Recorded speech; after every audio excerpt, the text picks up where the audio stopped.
So guys এখন আমি celebrate করছি আমার 7 নম্বর কেক কেটে।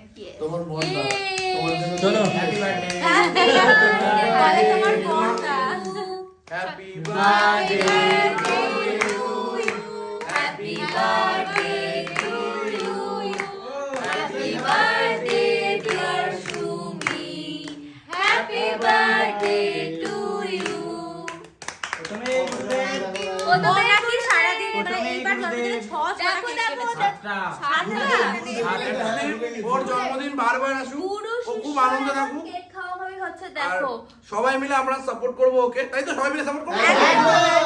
অ্যাকচুয়ালি খুব মিষ্টি খুব মেয়ে মিষ্টি। খুব মিষ্টি মেয়ে এটা তুমি বলছো তো, এটা আমি যদি বলি দোষ, রিয়া বললে দোষ, অঙ্কিতা বললে দোষ, হ্যাঁ তুমি বলেছো কোনো অসুবিধা নেই। কেন হ্যাঁ এরকম ব্যাপার আছে। আমরা বলবো তাহলে দেখ, তাহলে তোর জায়গাটা তুই কি তৈরি করেছিস? আমি তো একা না, ওর আশপাশে যারা থাকে তারা বললে দোষ। পজিটিভ না আমি তো পাশে আছি, আমি তো বলছি মিষ্টি। ও না ওই কমেন্ট খুব ভালো থাকবে, কমেন্ট